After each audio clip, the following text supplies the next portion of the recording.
Hi guys, welcome. This is AJIBOLA, the Productivity Mindset Show, and you're welcome to another edition where we get to expound on personal productivity on an intersection of due diligence, good thinking, and note taking. And today we'll continue with the reflections on the year 2020, spotlighting some of my friends. Yes. What makes this particular edition amazing is the fact that I get to do this with Victor every year. So meet Victor Oyesina. Hi guys, my name is Victor and I'm very excited to be here with my brother on this edition. Thank you. Yeah, so we get to do this every year. Wherever we are, we get to make sure that we fix up in the Ibadan and sit and actually reflect on the year together and try and see where we can make tweaks. So Victor, before for the sake of our viewers, what do you do? Okay, so my name is Victor Oyesina. I'm an HR professional. I'm a Six Sigma white belt holder in human resources, and I currently practice HR with experiences from media companies, consulting, FMCG. And for me, I understand that people are assets. So whenever you find that people are assets, the best you can do is to help cultivate their human capital, develop it so that they can create value, whether for organizations, for businesses, and for nations. That's what I do. That's my zone. I love HR, and HR is me. Thank you. Okay, does that include speaking? Because okay, well, I run trainings to a few online trainings, speaking engagements there, CV writing classes, LinkedIn optimization, everything around the human capital division, particularly for undergraduates, fresh graduates, entry-level people. I have a body of knowledge that I deploy from time to time on different platforms to ensure that they are equipped to be ready for the job market. That's some of the things that I do. Okay. Thank you. Emphasis on some. Anyways, okay. How was the year for you? How was 2020? Wow. So I was looking at my diary. I have this diary that I keep online on Google Notes, and then in January 2020 I had plans to travel. There were a few conferences across West Africa that I hoped that I would be able to attend, but you know the way they say it, and life happened and COVID happened. In retrospect, I would say that 2020 has been my best year so far, not because it went very smoothly. I had a major setback in April, but if I look at it from an holistic perspective, it's the best year so far. I had supersonic growth, so it's been from one day to another, trying to live, trying to breathe, trying to stay safe, and trying to see the beauty of life. But from an overall perspective, it was a year of supersonic growth. Yeah. In that case, a lot of people had this year to be very challenging. While it was challenging, and adapting to stuff that you're not used to, having to work from home. What particular strategy worked for you? How were you able to pull it that this year is the best so far for you? Okay, so I had a lot of support structures. Even though I'm learning to now make them more strategic, they were just really operational support structures, WhatsApp groups, my contemporaries, mentors that I constantly stayed in touch with. To ensure that I could stay sane, and then I had a lot more time to reflect and stay indoors. So it was more of having support structures, having people to talk to when you were there, and it really just helped so that I didn't get to the point where I crashed. I never crashed, even though there were a few down moments, but support structures were a huge blessing, from HR communities to spiritual communities to my own friends, my personal inner circle and all that. It was because of support structures. Oh, okay. Okay. Another question, Victor. What really worked? What worked for you this year? What exactly did you do, or you plan to do, and really worked for you this year? That's like the summary of my 2020, because one of the things I deliberately did in 2020 was to make myself visible online. It was deliberate. I mean, I've been very active on social media since 2010 when I opened Facebook and all that, and then at some point I was missing 2011, 2012. Over the years into 2016, 2017 I was very absent, but in 2018 I became more deliberate about my online visibility, and things began to peak. People could link me up to this, and then this year it was deliberate. Every post was deliberate, every tag was deliberate, every caption was deliberate. Online visibility was the strategy that produced major results for me this year, from people seeing my work to recommendations coming from somewhere to new platforms opening. I mean, I never planned to host a training this year. So let me give you a summary of how that happened. So I'm based in Lagos, and Lagos is a very funny place.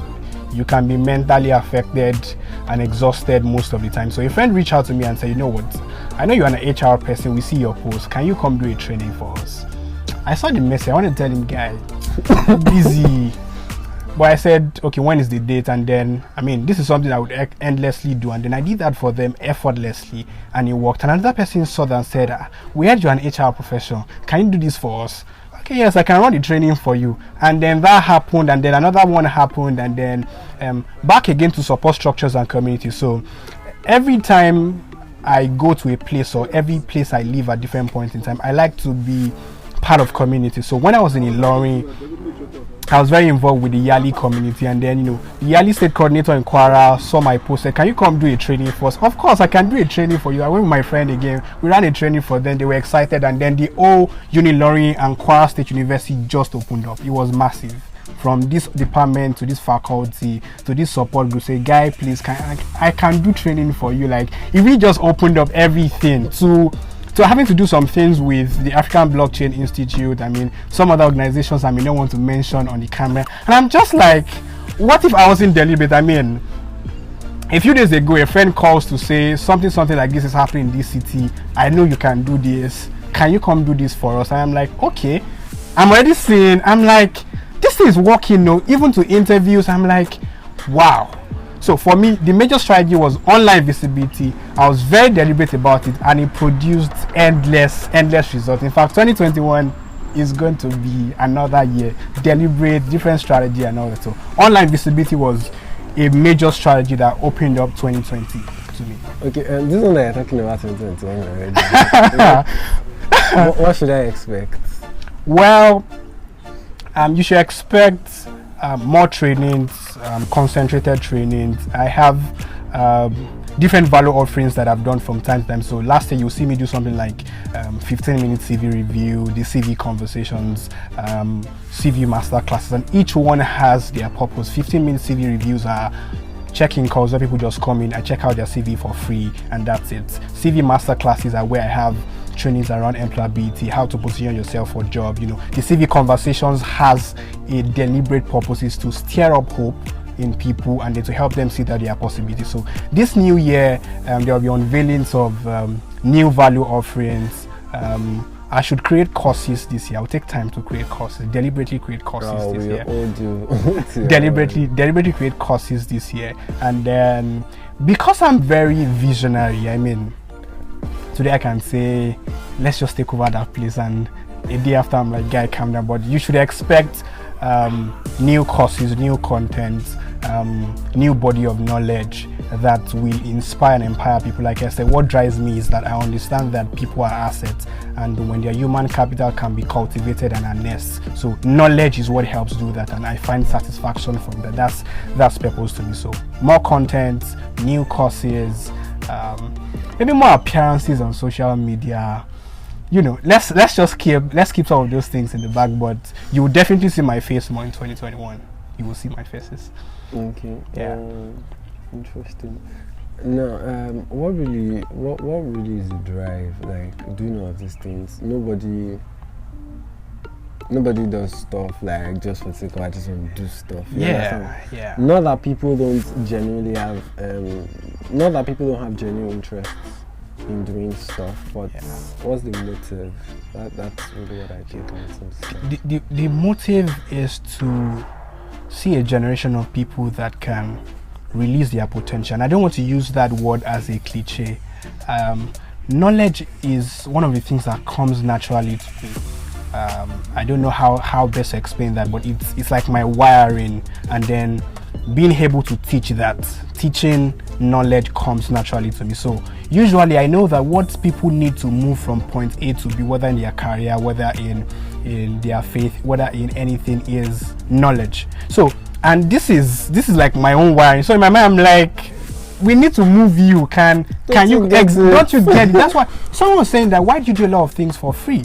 I was on a coaching call with an older friend reviewing his CV for 45 minutes. I didn't have to do it, but I did that with joy. Like guys, you need to get this thing. I'm like, if I can do that for free, there's a joy and satisfaction that comes from people getting the knowledge that I can deliver to them, and also releases the ability for them to execute. So that fulfillment of human potential is what drives me, through webinars, through trainings, through conversations like this. So I'll do that again if you can find as many people that can come up. I mean, there are a lot of things that people can do to move from 0 to 1, really, literally. And because I'm still very much in touch with the campus environment, I see a lot of loopholes now, and I'm like, guys, don't you know this? Guys, don't you know this? Can we just do something for you? So human potential, people releasing the best versions of themselves, is what drives me. And how I do that is by communicating knowledge.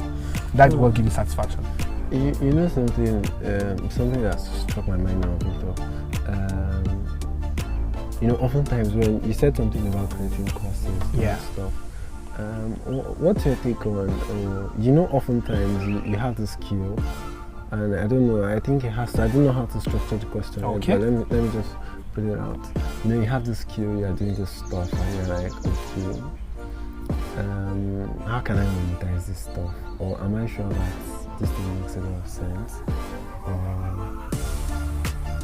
Or let me put it, when did I get. When did you get to the stage that someone will say that it's not just CV writing? It's not just CV writing. You understand? No.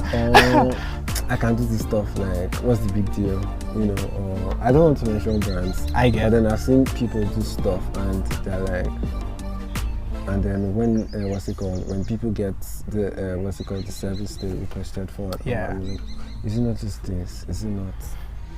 How do you measure value? How do you know that this is value? I don't know if you understand what I'm saying. I get your question. I will answer it in many ways. Now, first is for some people it is a deliberate step to say, you know what, I think I have a value that can benefit a particular market, and then I want to begin to charge for it. For some people it's spontaneous. It just gets to a point where people say, guy, you can do this thing, guy, you can do this. Why not just charge for it? For some people it's like that, and then they now begin to do the entire structure, building a market, building a community, becoming more visible, pricing, all that narrative, sales strategy. Let's not get into that. For me, it was spontaneous, and because of my background and how I grew up, some of the experiences I had on campus, I'm glad we are shooting this in your environment. It brings back a lot of memories. I will never get to a point, and I'm saying this in camera, where even when I become a platinum figure that charges high-end corporates, that I will still not do some things for free for a class of people. Why? This is my wiring. It comes naturally to me. Knowledge is it for me. So have I started really charging? I'm still playing with it, really. I've not taken it very seriously, not because I don't want to, but I love being in my zone. I know that sometimes people can take you for granted. You need to begin to place a value for yourself, but I think that people should evolve. So whether it happens to you spontaneously or you are deliberate about it, I think you should evolve. I think you should build a community. I think that you should be known for your work. You should get to a point where when they want to think about that product or service, your name is the one that comes to mind. And when you do that, many other doors will open. Some people will value your gift, some people will not. And then as your time becomes precious, you now begin to diversify your value offerings. These are the things I do for free. These are the things I do for classified. These are things people pay for and all that. But it still boils down to personality. But then you must also place value in yourself. So whichever way it is, be known for your work and be known for the impact that your work creates. So let me take an example from that severity thing. That Is it not just CV? Can we just write it and all that?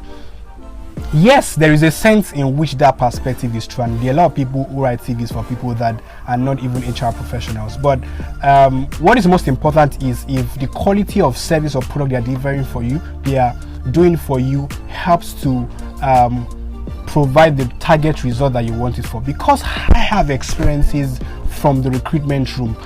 I'm writing from a perspective of someone who knows how to work with that document, because I've been in recruitment spaces several times. So whichever way it is, I also think it's about perception, really.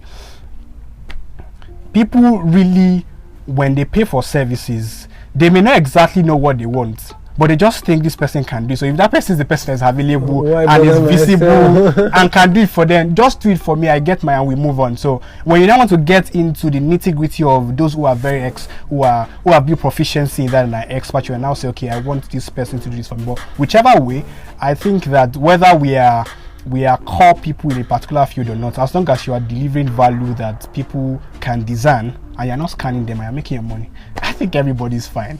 Really, I think everybody's fine. I hope that answers your question. I know I've talked about several things. You got the stuff I was talking about. Now, okay, we'll talk about background. We'll come back to that. Okay. And before then, because I know that it's a journey. Yes. You didn't just get where you are. What exactly didn't work this year? You know, a number of things worked. Yes. Boom. I know that some things didn't work too. For instance, your travel plans didn't work. Yeah. For instance, my travel plans didn't work too. So what are those things that didn't work for you this year? Okay, so I'm a very visionary and ambitious person, because I think that the world is there for the taking. So if they can have it, why can't I? So that's the motivation that drives how I reach out to opportunities. There were a few opportunities, particularly for my career, man. That's like the most important phase of my life at the moment that I plan to leverage on, that would really open me up to bigger opportunities, and many of them bounced. It was rejection. In fact, I had a major career setback in April, which was unplanned, but then life happens. And one of the things I learned from that is that failure does not define you. I mean, failure is an event. Your personality, your persona is much more than that event. That's one. How you see yourself is very important. I mean, we can't take away self-esteem, self-awareness. How you see yourself is just very important. And how I was able to, mitigate the effect of many of the things that I had planned that didn't work out still falls back to online visibility. And I do advise that let people know the skills and competencies that you have. That was a major one for me. Despite there were a lot of opportunities. I was just looking at my thread of mails in November, and I'm like, guy, you don't try, guy, like I said, no, Victor, you tried in 2020. Was like, let's just get our head, because I knew the value of what institutions and platforms can do for you. Let's not be emotional about this. I mean, it really just can change you from 0 to 1. By the way, don't mind if I'm saying 0 to 1. There's a book by Peter Thiel that is 0 to 1. I mean, it really just opens the game. So let people know you for your skills and competences. And that was it. Let your mentors know you for your skills and competences. Let your contemporaries know what you can do. Let those who also look up to you know you for that. It's just a matter of time. The game changer will come around. And that was what produced my game changer from the bad experiences of 2020 into what I call a supersonic year in terms of growth. I mean, so many things that I may not be able to say on camera, but a lot of things happened, and it was just from, even though things went bad, be visible. Let people see your face, let people know you for your work. And it's not just about the metrics or about the talk, but about the value and impact that you are creating, and that gives more credibility. Recommendations came, and here we are, December 31st. I still feel that some calls will come in before. I mean, this is one video we are shooting now, and all that. So it was visibility for me. That's it. Okay, let me just ask you, just answer very briefly. How do you handle rejections? I don't know how to answer briefly, but I would say this, that I'll use personal examples and my overview of life. When I understand that life presents a wide array of opportunities, reality is we don't always get everything that we want. Not because we are not competent, not because we are not the best people for the job, but there are just a lot of factors and dynamics that defines the algorithm through which selections for people who make whatever lots are selected or not. So my understanding of this helps me not to become emotional. When things happen that don't work, I simply move on. I don't take things to heart. I don't take, even 3 years ago when things were not as beautiful as they are now, I don't take things to heart. If it happens, it happens. If it doesn't happen, I move on. But all I ensure is at every shot, I put my best foot forward. So I don't take things personal. I don't take it emotionally, so it doesn't get to me. It moves. I don't attach myself to opportunities, to systems, to places, because I know that things can always go bad, and I always don't want to break away because things go bad, because some of the reasons why things go bad may not even be in my power. So this is based on what other people choose to do or not to do. So I don't want my emotions to be hanging on what people choose to do or what they choose not to do. So because I understand that fundamentally, and then I was saying something earlier, that I understand that as much as life presents a wide array of opportunities, things do not always come to us, not because we are not the best fit for it or not because we are not competent. There's just a lot of dynamics that affects the algorithm through which selection is made. So when I understand that, I put my best foot forward, I close my eyes, and let's wait for the result. I hope that answers your question. Yeah, quite well. Now, you said something about mentors as well. Yeah. Now, I know that someone would probably be watching and, has, when it comes to mentorship, yeah, I don't know, it looks like a very vague word. Yeah. So, I don't know, let's just spotlight mentorship, then we can now delve into. Okay. I think that at every point we find ourselves in life, there will always be people who have walked that path, really. And wisdom teaches that if you want to move from, I'm using from 0 to 1, let's say from here to there, it's fine. why not just speak with people, engage people who have gone ahead, so it makes your journey faster. That's wisdom. So how you now go about it can now be structured mentorship, where you reach out to somebody and then there's a plan for you based on what you want to learn from them, or better still, you follow from afar. But that process of looking at the example and track record of those who have gone ahead of us, to be able to replicate that in a way that you produce higher results, faster results, and also in a way that benefits the community. I always see community. So if, for example, we have I don't want to mention names in this video, you have a thought leader that you look up to in his space and is doing amazing work in his space, and you want to be like him.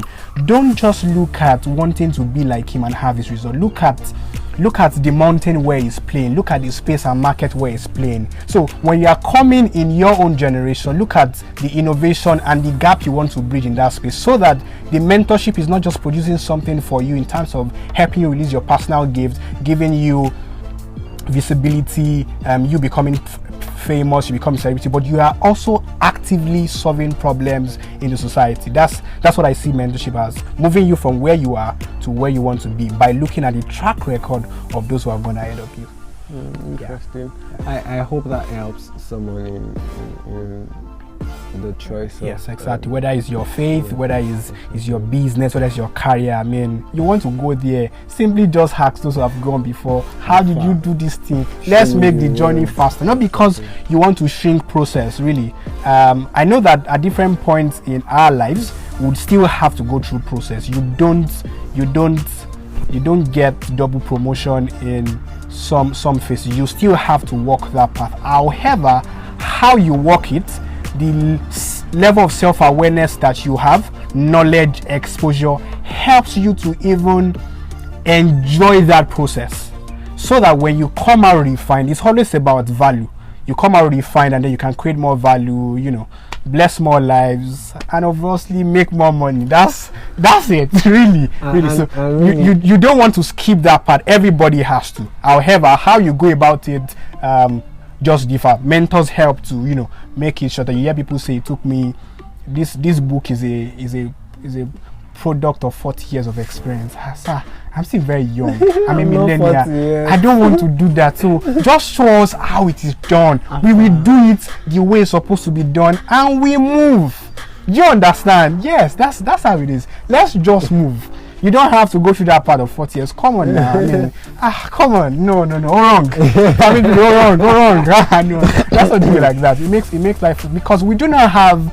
I'm sorry I'm saying this. I'm enjoying this. We don't have the luxury of time to go through all the ingredients that is needed in the recipe for our success. We don't have that luxury in time. So why not just leverage, shrink process, ensure you learn the work, but leverage, shrink process, move faster, play your part in the journey, let other people come on board. I'm just seeing, that's what I'm saying. I'm seeing impact, I'm seeing community, I'm seeing value, and on and on. It keeps replaying and all that. We can make the world a better place. So, let me just add this. In as much as we all have to go through the process. Yes. One thing that all of those insights, particularly for instance when we encounter some of these meetings and all, one of those insights that I know that we picked helped me trust the process. Yeah. I just know that it will come out fine. It's not like I'm fine, but I know it will come out fine because I've seen it work for others. The process is like a report card that shows this person has been certified. He doesn't just have the knowledge, he has the knowledge and commensurate experience that qualifies him in whatever mountain, in whatever discipline, to stand before you and deliver this value. He has been certified. It's a law of life. It works. True. Let's talk about your journey here, right here. Okay. What was your journey? You said something about failure the other time, and interestingly, I wrote an article about failure this morning. Yeah. And oftentimes we just be like, oh my god, and then we want to shrink. But then, have you ever failed at doing anything? Wow. Of course I have. Now, come on. I can talk about that. And more importantly, I can talk about that. How you handled it. I can talk about that. So, this place brings about a lot of memories, and one of the reasons why I am willing to share this openly now is because I've moved past that stage, and my life wants to always inspire and empower people. So I know that there's someone that would eventually see this someday and know that there are people who have gone through that before and their life can turn out very beautifully. So if I'm also going through that, my life can turn out beautifully. So a major failure that, let me not say has defined me, but is something I can't take away from my journey, really, because it really just changed the game. And I think that may also lead to your next question. Is I'm a very brilliant student. By the time you watch this video, you at least know that this guy's head is correct. I'm sure you get. And then I came into University of Ibadan with that energy and vibe, wanted to study engineering. Somehow I didn't make the cutoff, had to fill in for another course, statistics. And then I was good in mathematics, so I thought that was going to work out.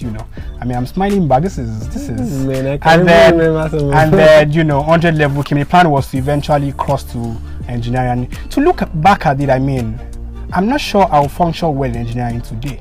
This is not to say that engineering is not good. At some point I will still do some things around engineering, maybe in my line of work. So the plan was to eventually cross to petroleum engineering, 100 level, we just failed, money's in oil and gas, all those kind of things we used to have. And then 100 level started, I was trying to get used to the UI environment, University of Ibadan, and then things got bad from my 100 level first semester. I was failing from 100 level first semester, but I just felt, we're going to do that, we'll take the course again. And then 100 level second semester, failed 2 more courses, maybe 3 courses and failed in 100 level. You know, when we get to 200 level, I just said to myself, we'll wrap it up together. 200 level, it was oh my god, it was back to back. It was bad. And then I failed again in 200 level. Like, you know what, when we get to 300 level, we're going to take it again. You know, the way you are used to work at that time, by the time you had 4 unit courses on a 7-point grading system, and you have 10 of those courses, you do 4 by 10 by 7, that's 280 points. If you give any average student 280 points in the school, they won't graduate with a bad grade. Sincerely, I'm saying right now in this university, if you give any student 280 points, just take that point and get out, they will not fail. So at the end of 300 level in statistics, it was glaring that, I mean, my CGPA was it was like this. And then it occurred to me that I needed to change how I lived my life. I couldn't proceed to 400 level with my contemporaries because, I mean, if you didn't pass those courses, how do you want to take 10 more courses, 10 more carryover courses in 400 level? Like, at that point I began to think about it. It was one of my, and I'm not emotional about this, I'm happy saying this, I'm happy sharing this, it was one of my lowest points in life. I mean, I'm looking back, I'm like, it was really bad. At some point I was close to having thoughts of committing suicide, really. I didn't go to grab something or want to take one chemical, but those thoughts really came. I felt really down. I felt really down, you know, a few issues from family, and I felt alone. And then it was obvious that I needed to switch to another faculty, another department where my class of grade would at least, you know, fit into what's going on there, you know. And then the search began on the same campus. I mean, you can't go to the engineering faculty or the medical sciences. You have to come to a faculty that would at least take you at that level. And then, you know, the options were education, faculty of education, and faculty of the social sciences. And like I said again, I'm not saying this from an emotional perspective. This is my story, and I'm enjoying saying it because I've moved past that stage. I remember, you know, speaking to a few friends, and it goes back to support structure. So I was a part of a strong student organization at that time, the Student Christian Movement, and, you know, I had a few support from people who could give me recommendations to say, you know, go speak with this person, let's see how they can help. On a few occasions, I remember walking into a particular department at the Faculty of Social Sciences, and the HOD says, your grade is bad. If UI wants to let you go, please go to Poly. I was shattered. I still remember that picture as I speak now. It was bad. My CGPA was 1 point. Oh my god, let me not mention it. It was bad. And my friends keep saying, Victor, we know you are brilliant. I know I'm brilliant. I know. But the board is not saying it. So, you know, like we know, I know. But my grades were not saying it, and it really got to me. I mean, I spent 3 years already. We had strike in 2013, 6 months and all that stuff, and then I'm here in 2014 December, 300 level. You are hanging. So when my friends got into 400 level in statistics, I could not join with them. So I needed to move to another department. And the way UI system works, another department has to accept you before. So if one ejects you and the other one does not welcome you, you are finished work or you are done. And then week 1, week 2, week 3, week 4, week 5, my friends were not seeing me in class, and yet I didn't have another department. And up to about the 6th week, eventually got admitted into sociology. I mean, my wiring was the analytical mindset on the sciences. I needed to learn their way of doing things in that place. So I used the first semester to balance where the grades didn't come out well. Like why? And then because of my participation, my involvement in that student organization, I'd become, so to say, someone that people now knew on campus as someone that is valuable. So people are wondering, Victor, what are you doing in social sciences? And you know, I mean, some of my mentees who were supposed to be in 2 classes, you are laughing. You can laugh about it in my story. Who were supposed to be 2 classes behind me, and they're like, Pastor Vic, what's going on? I said, don't worry, just focus on the class. It was bad. it was really bad. And I'm like, sir, did you come to greet somebody? So I have a lecture with you. We are not in 20 level. I'm like, hey, do you have material? Let's do this thing. But started again 200 level on a fresh slate. And then I failed the course again. I was almost thinking maybe this is a spiritual problem. From an African perspective, you want to look at it again. That guy, there are a few things that you not sorted out. Let's sort out this thing. It was one of my lowest moments. But at that time, and then my friends had moved to 400 level, and it was just clear. The margin was clear. We could not talk again. We could not relate on the same level. I still had a few friends around, and then we did 200 level like that in sociology, and then it was into 300 level in sociology. Had balanced well. I now liked my courses. It was about knowledge. It was about reading history. It was about reading about the works of other people's theories. It was where my passion for thought leadership began to build, really. And then at that point, I began to volunteer. I remember volunteering with Zozo Networks Africa. There's a reason why I'm mentioning that on that video, because for a lot of us that were part of Zozo at that time, it really just opened up a lot to us. So I'm now in sociology. I'm now doing volunteering, and I began to see that I had this contentment, this fulfillment when I could bring people together. We plan together towards a project. It works. Everybody's fine. Everybody brings in their quota in terms of the human capital. Everything just works, and that was where the whole journey about HR began. And then funny enough, HR is a very significant part of sociology. If I take it at the master's level here in your university, and then 300 level, okay, what do you want to do? 400 level, I still had some grades that needed to level up again. And as at 400 level first semester, I still had to carry over to write. Oh my God. This is my 6th year in school. Plus or minus as to strike, like, can we just leave this place, please? Like, just let me go. And then I need to take the carryover course, and at that point, all my friends are there. I had just one friend or two of them were taking who were in veterinary medicine or medical science. Those were taking 6-year courses. It was bad, AJIBOLA. It was one of my lowest moments in life. I almost crashed, and this is like the first time I'm publicly talking about it. I almost crashed because at that point, which was my 6th year on campus, I could barely walk around any faculty, any hall, any department, or any street on this campus. We know you, sir. we know you. Yeah, good afternoon. Like somehow people just knew me for the things I was deeply involved in at that time, and I'm like, let's just leave this place. They don't want to see you next year and say, sir, are you not done yet? Like, I'm done. And then I'm happy things eventually worked out, my project and everything. I scaled through, and we're done with University of Ibadan. That's a major failure story, and that story is what opened me up into what I'm doing today. I mean, human capital development is my vibe. That's what I want. I can do that sleeping. And so I would say failure opened me up to discover purpose, and then I was able to evaluate the reason why I had consistent failure, which means that if you are doing something in a way and it's producing a kind of result, if you want another kind of result, change the kind of thing you are doing. So one of the things I did was to reduce my involvement in some student organizations I was deeply involved with. I had to bring that down drastically, and then to have new kinds of friends in the direction that I needed to go.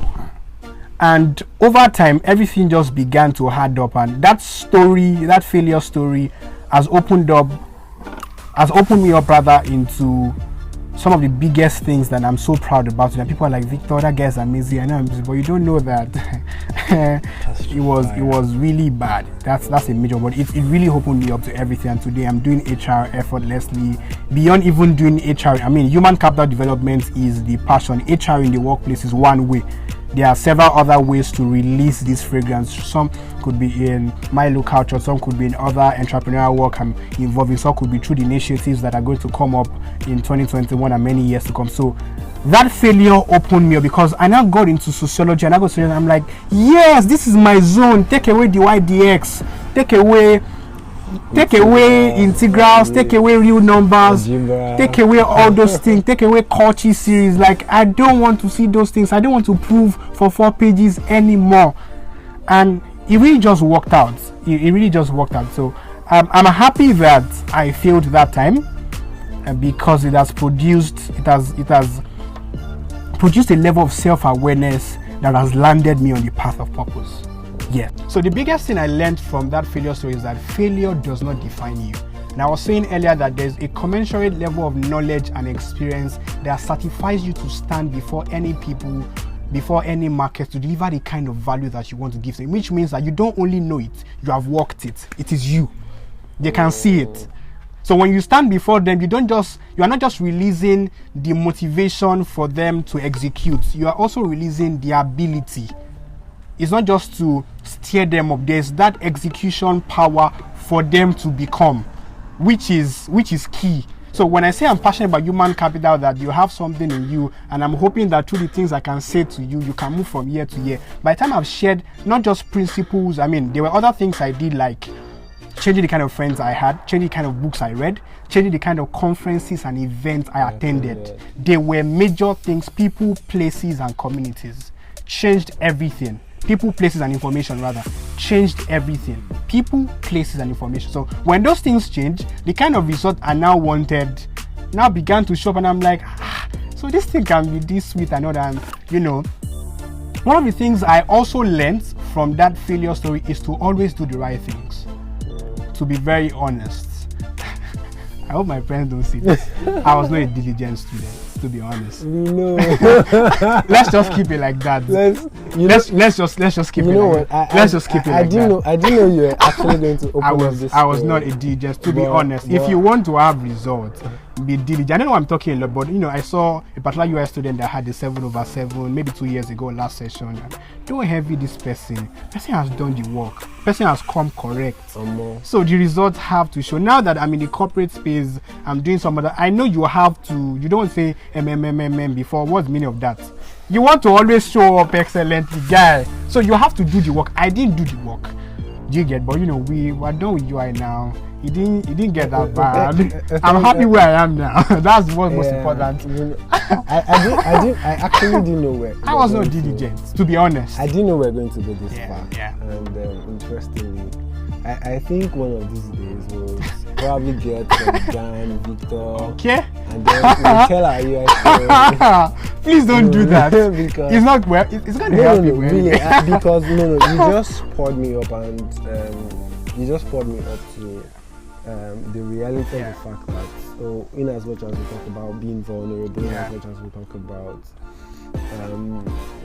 some of these things that we do and stuff, it's quite important that people also see where we're coming from. Yes. We're not telling the stories because I definitely had my own share of the UI stories. It was bad. Please, let's not talk about it. It's good we are here now. But then we just thank God for where we are. Yeah. And most importantly, so that people can see that when we say that trust the process, it's a journey, we're not just saying it because we want to fake it so that you can see that you can actually make it. Or what's this? Is a fake it till you make it? No, that's not it. It's out of our own experience. Yes. It's out of our experience, what we went through. Thank you so much for you really poured out. I didn't plan to say that, but I mean, it's my story, and I think that somebody would be inspired from this. Yeah. Every year, Victor and I get to sit down and reflect on the past year, see what we are doing differently, how we could chart a better course, what we are improving on. So doing this in front of a camera is really weird. And normally we are seeing us with pens and papers. And writing stuff. And more importantly, it's what's it called? We just want you to learn from it. I just told him that we are doing this and we are putting it out, so that one person, even if it's just one person, that this makes sense. So so that you can know that you are not alone. And you're going somewhere, you're on a journey, so fix up. It's important that you make necessary changes. You know, like I would always say, test something as fast as possible. Exactly. When you fail, adjust as fast as possible. Yeah. It's very, very important. So, what exactly would you be doing differently next year? First thing would be self-care. Oh, So I self-care. used to keep a record of my finances, how much I spend. I've been doing that since as far back 2013. I had this notebook day in, day out, how much you spend on this, and then I got more serious with it in 2018, and then I was looking through the year. I'm like, guy, this amount of money has come in your hand and you've given out this particular percentage to other people. I mean, I'm all for wanting to impact that, and that's something about visionaries. You want to bless people, you want to impact people, but I found out that I don't take care of myself. I don't spend on myself. It feels weird when I'm trying to buy something. This year alone, I was looking at analysis of my family, like, guy, how do you make this money now? So that's even from spending on myself in terms of luxury, physically, mentally, and emotionally. Self-care is what I'm going to prioritize. You know, there are times in life when you need to be selfish. You need to spend time with you. It is in spending time with you that you have enough energy to empower the world, to bless the world. And I'm doing a lot of that this year. That's number one. Second one is relationships. So there's this Excel sheet I'm going to open up. I already have the template where I'm analyzing my relationship. It's strategic and operational. Where are the new relationships I opened up? Like I said, who are the mentors? Who are the sponsors? Who are the contemporaries? Who are the people who look up to you and all that? Now, I'm not one, and this is a personal opinion, that is, there's this narrative around check the contact on your phone, delete, and all that. There's a sense in which that is true. I mean, at some points in your life, you really just don't want to have some people around, but always look from the perspective that people are assets. People are assets. There may not be a need for a conversation today, but 2 years from now, it won't be like you don't know this person. So relationship, first one is self-care. Second one is relationships. And the last one is my appearance, online visibility.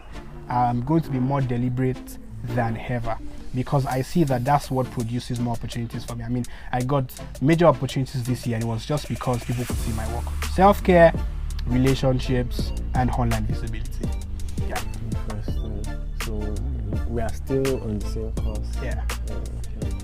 What was your favorite book you read this year? So I didn't get to read many books this year. I didn't read I attended a lot of webinars. Did you get tired of Zoom? Yes, I was. Zoom, Microsoft Teams, webinars, GoToWebinar. But I think I read about 3 books. The Richest Man in Babylon. Yes, opened my eyes to the journey of building wealth. Yes, The Richest Man in Babylon. Yes, Richest Man in Babylon. How about music? My favorite song of 2021 or 2020? Favorite song of 2020. It's hard to pin it to one, because so one of the things I do now is I try to keep a diary every month, and then in that diary I write key experiences and songs that carry me through those experiences. I'm a Christian. I'll say Maverick City music did it for me in 2020. Maverick City music. Yeah, Maverick City music. Interesting. A lot of people have been mentioning Maverick. Okay. It was really nice doing this video. Thank you so much. I had fun. Yeah. I'm still enjoying this. Really, it's something we get to do every year, and I think that beyond Victor and AJIBOLA, who are friends, who gets to chit chat at this time of day, I think that this video is really going to open up a lot of things from now. I don't know, but I think that the fact that we are shooting as a video this year is not a coincidence. And by God's grace, by the time we come back again 1 year from now, we'll just see that this video was the game changer. Mark my words, it's just really going to open up everything. This is the game changer. This is it. It's not a coincidence. Yeah, this is a game changer. Yes. Thank you so much for having me. Thank you. I'll do this again and again, again and again and again. I know, interestingly, if there's anything I'll be doing in the coming year, I will be very intentional with everything. Yeah. If I want to sleep, I'll be intentional about sleeping. Walking through UI, we had a very terrible sleeping pattern. And if I want to sleep, I will intentionally sleep, as in nothing with my enemies. So intentionality is the first thing about it. So once again, thank you so much, Victor. Thank you for every time I've had to call. It's a great pleasure. There was a time I had to bring together some students from some universities. Some of them were from the newsletter community. And we just needed to talk career and all, just help some people with stuff in case. I just called it very short notice, and we're still on edge. So thank you so much. Thank you for the opportunity. That's my drive, really. I'll do that again and again and again and again. And then I also like supporting my friends. I think that one of the things we can do for ourselves at this stage of our life is to support our contemporaries with what they are doing, whether it's money, whether it's your skill. Help them be part of people that can help them see that their vision can work, really, that their potential can work. So if whatever support you can, I like to always support my friend, and I'll do this again and again and again. Thank you so much. Thank you so much, AJIBOLA. It's a pleasure. I want to believe that you had an amazing time. I think this is I want to believe you had an amazing time listening to Victor and I reflect on the year 2020. And at this point, I really want to say thank you for your support. Thank you for coming this far. I know that this is the longest interview we've ever had on this show, really. And I know that it's worth every minute. It's worth all of it. So just try and ensure that you do us a favor. Kindly share this video with your friends. Anyone you actually do know that, okay, should actually glean on some of the things that we share. Please share as much as you can. Share the link, share the video. Please subscribe to this channel as well. You can like the video. If you have any question, you can actually drop it in the comment section. Also, Victor talked about a particular Excel sheet that he said he wanted to use to work on relationships. I'll be sharing that Excel sheet with members of the Mayweather newsletter community in the month of February. Yes. So if you really want that, you can also subscribe to receive our weekly newsletter. Yeah. And the link will be in the in the comment section box. All right, thank you so much for today. I'll see you next time. And bye bye.